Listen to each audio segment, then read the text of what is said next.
Decorated black veteran Marcus Johnson stood at the shooting range entrance, weather hands cradling his old M1 Garand rifle. 30 years of military service. Yet here, surrounded by sneers and contemptuous glances, his honors meant nothing. Hawthorne Elite Range was a cathedral of precision where California's wealthiest displayed their marksmanship. Its glass and steel facade gleamed under the sun like polished brass, while inside, the air crackled with gunpowder and privilege. Black marble floors reflected LED lights, and digital scoreboards glowed with names that carried influence. Children of senators, Olympians, tech titans. Membership cost more than most mortgages. Walls adorned with gold-framed photos of champions whose eyes were as cold as their aim. Outside, a velvet rope separated the elite from everyone else.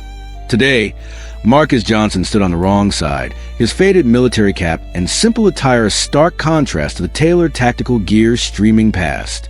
At 60, Marcus carried himself with a quiet dignity that decades of Marine Corps discipline had instilled. His salt and pepper hair was cropped short, face weathered by combat zones across 3 continents. The M1 Garand rifle he carried wasn't a pretentious accessory, but a piece of history. His father's from Vietnam. The receptionist Derek, with slick hair and a sharper sneer, blocked Marcus's path. "This isn't a shooting range for just anyone," he said, voice dripping with contempt, loud enough to turn heads. "VIP lanes are for members, not whatever you are." His eyes lingered on Marcus's skin tone before dismissively raking over his veteran's cap. A young shooter in designer tactical wear, Connor Blake, heir to a tech fortune, leaned against a pillar, smirking. "They letting museum exhibits in now," he called, triggering laughter from his entourage. Grandpa should be in retirement home, not embarrassing himself here. Marcus's calloused fingers brushed his VIP pass, a permanent card granted for his service under a legendary general. He held out wordlessly, eyes steady. Derek's smirk faltered as the scanner beeped green. He stepped aside, muttering, "Must be some mistake." The crowd parted, their laughter forming a gauntlet as Marcus walked through.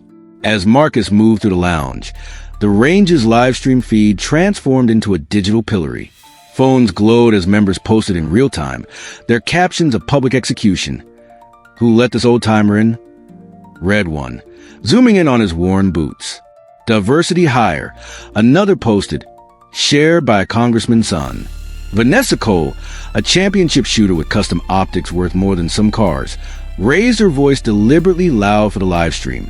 "Look at him thinking he can shoot with us," she mocked, gesturing at Marcus's veteran cap. "This is Hawthorne, not a VA hospital." The crowd roared with laughter, comments flooding the stream. "Kick him out." "Stolen valor." A younger shooter shouted, "Bet he found that pass in the trash." Marcus's expression remained impassive, but on the live stream, an elderly black woman watching from home, his wife of 35 years, showed the weight of each barb. The audience's rage at this cruelty simmered beneath comments of support. The range's interior was impressive, lanes stretching 50 meters under soaring ceilings, digital screens tracking every shot, the low hum of ventilation mixing with the crack of gunfire. Members lounge in leather chairs, sipping expensive coffees, their rifles gleaming with custom engravings. Tyler Reed, a tech entrepreneur sprawled in a chair beside his $12,000 rifle, snorted as Marcus walked past. "Even retirement homes get field trips now?" His clique of Silicon Valley heirs laughed, eyes slicing through Marcus's simple attire. "What's it going to do? Tell us war stories between shots." Marcus stepped around them, face serene, his silence a shield against their venom. Range instructor Professor Laura Vance stepped forward, her tailored blazer a stark contrast to Marcus's humble appearance. "This is highly irregular," she said, voice dripping with false concern, loud enough for everyone to hear. "Hawthorne is for serious competitors, not nostalgic hobbyists with antiques." She gestured at the M1 Garand. "Your presence here undermines our standards. Perhaps a community range would better accommodate your vintage skills." The crowd murmured approval, some clapping. Their elitism formed a wall around Marcus. "Leave now, and we'll forget this misunderstanding," Vance added, words cutting. Marcus adjusted his grip on the rifle, eyes briefly reflecting the battles he'd survived. far worse than this posturing crowd. His face remained composed as he continued toward an open shooting lane. Vanessa Cole adjusted her $6,000 custom optics, her blonde hair cascading in perfect waves. She glanced at Marcus, lip curling. "This isn't some Vietnam reenactment, old-timer," she said, voice sharp enough to cut glass, amplified by the live stream microphone overhead. The range's social media feed buzzed with comments. "Who let Grandpa in? Send him back to the retirement home." Stolen valor. The head coach, Colonel Raymond Pierce, a retired Marine with a chest full of medals, stood nearby, visibly irritated. "Are you sure you even remember which end of the rifle fires?" he barked, tone dripping with disdain. Marcus met his gaze, dark eyes unwavering. "I'll manage, sir," he said softly, his first words carrying the weight of command despite their gentleness. The crowd snickered, phones poised to capture his inevitable failure. Ethan Caldwell, the range's golden boy, a 25-year-old with corporate sponsorships and a custom rifle worth more than most cars, had just finished his round. The scoreboard flashed 9.9, 9.8, 9.7, nearly perfect groupings that drew applause from onlookers. Spotting Marcus, Ethan's smile turned predatory. He sauntered over, tactical gear pristine, never having seen a day of actual combat. "Listen, old man," he said, voice smooth but caring. "Let's make this interesting. If you somehow outshoot me, I'll personally apologize. But when I win," he emphasized, "you leave immediately. No elderly participation trophies here." The crowd erupted in laughter. Ethan leaned closer, breath warm against Marcus's ear. "No pressure, Pops. Try not to throw your back out." Marcus simply nodded once, his silence louder than their jeers. The live stream audience seethed, hearts with the veteran, urging him to shatter their arrogance. As Marcus set up at lane 8, Connor Blake approached, designer tactical gloves gleaming. "That rifle belongs in a museum," he sneered, voice carrying to the live stream. "Just like you." Coach Pierce stepped closer, clipboard raised. "This is an elite facility," he said, tone patronizing. "We don't have time for nostalgia acts with relics." Marcus's hands moved with quiet precision, loading his rifle, weathered fingers displaying a muscle memory born from decades of practice. His face remained a mask of calm concentration. The range fell silent as Marcus took position. His stance shifted subtly. No flashy adjustments. Just a quiet transformation of an old soldier returning to his element. Decades melted away as his body remembered its purpose. The crowd watched, phones recording, ready to capture his humiliation. Ethan stood nearby, arms folded, confident smirk plastered across his face. Marcus exhaled slowly, his focus narrow into the target 50 meters away, a tiny red circle among concentric rings. His trigger finger, once responsible for protecting his brothers in arms across 3 continents, gently squeezed. Shot 1, 10.0. The board chimed softly, the sound slicing through the silence. Murmurs rippled through the crowd. "Lucky shot," Tyler scoffed, crossing his arms. Marcus didn't react. His breathing remained measured, his concentration absolute. Shot 2, 10.0. The ping came again, sharper now. Vanessa's custom optics slipped slightly, her smirk fading. Shot 3, 10.0. The range's congratulatory melody played, a rare chime for 3 perfect shots in succession. The crowd grew still, their laughter dying in their throats. "Beginner's luck," Connor muttered, but his voice cracked with uncertainty. Marcus's face remained impassive, eyes locked on the target. The live stream audience leaned closer, sensing the tide turning. Shot 4, 10.0. The melody played again, louder this time. Coach Pierce's clipboard trembled slightly in his hands. Shot 5, 10.0. A headset clattered to the floor, dropped by a stunned shooter. Shot 6, 10.0. The range had become a cemetery, silent and still. Every eye fixed on Marcus, his veteran's cap, now a beacon under the lights. Ethan's grin had vanished, jaw tight, eyes narrowing in disbelief. The live stream exploded. "Who I asked this man? This is insane. Show some respect." Marcus adjusted his grip, movements precise, almost sacred. The military discipline of 30 years visible in every motion. Shot 7, 10.0. The melody was a hymn now, echoing off the steel walls. Tyler's face paled, his earlier bravado crumbling. Shot 8, 10.0. Vanessa ripped off her optics, hands visibly shaking. Shot 9, 10.0. The crowd was frozen. Phones lowered, their mockery a distant memory.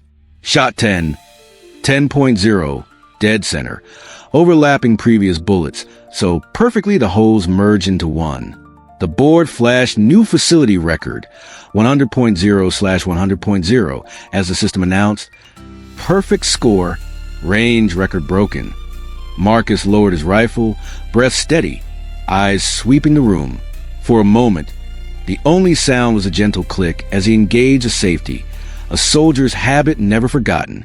Marcus turned, the M1 Garand resting comfortably in hands that had once steadied it in combat zones across 3 decades. The silence in the range was absolute, broken only by the persistent chime of the record announcement. When he finally spoke, his voice was quiet but carried the unmistakable authority of command. "My father taught me to shoot with this rifle when I was 7, he said, words cutting through the silence. He served in Vietnam with the 5th Marines. His fingers brushed the worn wood. I carried his lessons through 30 years with Force Recon, 3 combat tours in Iraq, 2 in Afghanistan. Served as instructor at Quantico for the USMC Scout Sniper program."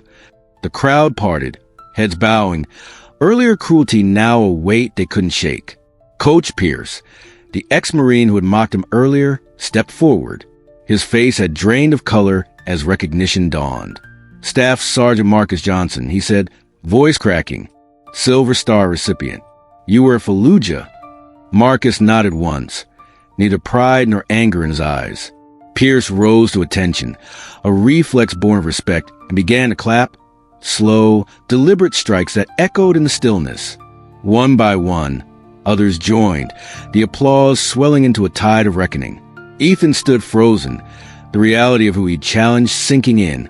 His custom rifle, never tested in anything but controlled conditions, suddenly seemed like a child's toy. General Marcus Tate, the range's director, stepped forward, silver hair catching the LED lights. Staff Sergeant Johnson redefined excellence today, he declared, words broadcast on a live stream. His record of 100.0 is now the benchmark for Hawthorne. He turned to staff, gazed stern.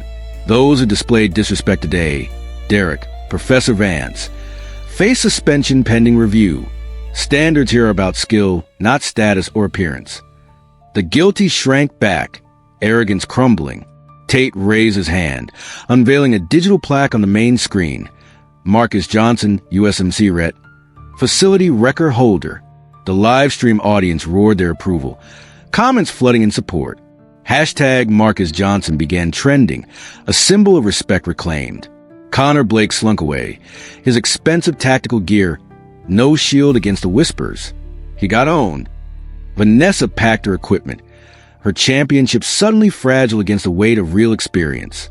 Tyler's boast died in his throat, his clique avoiding his gaze. The general who had muttered about standards now approached Marcus, hand extended. "I served with your CO in Desert Storm. He always said his team had the best." It wasn't quite an apology, but the respect was genuine. Marcus shook his hand, a simple nod acknowledging the bridge being built, however late. His victory wasn't just personal. It was for every veteran who'd been judged by appearance rather than substance. 3 months after Marcus Johnson's perfect score, Hawthorne Elite Range had changed. A new sign hung beside the entrance. Veterans welcome, special membership rates. Inside, photographs of service members now shared wall space with competition champions. Marcus hadn't sought the attention, but his quiet dignity in the face of discrimination had resonated far beyond the shooting range. News outlets picked up the story after the live stream went viral. Respect earned. How a black veteran silenced prejudice with precision, read one headline. Ethan Caldwell had undergone the most visible transformation after his public humbling.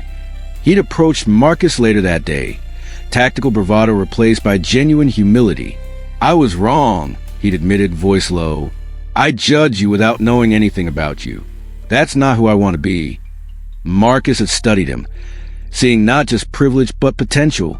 "Then be better," he'd replied simply. Now, Ethan trained weekly with Marcus, learning not just marksmanship but patience, discipline, and respect. Other young shooters joined these sessions, the veterans' methodical instruction, creating a new generation of marksmen who understood that skill transcended age and race. The range administration had implemented new policies against discriminatory behavior. Derek and Professor Vance had been required to complete sensitivity training before returning to work, both now noticeably more respectful to all members. Most significantly, Marcus had started a program bringing fellow veterans, many struggling with civilian transition, to the range.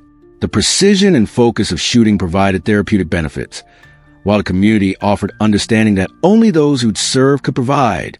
"It's not about proving people wrong," Marcus told a reporter who asked about that day. "It's about standing your ground when you know your worth." He adjusted his veteran's cap, and remembering that respect is earned, not demanded.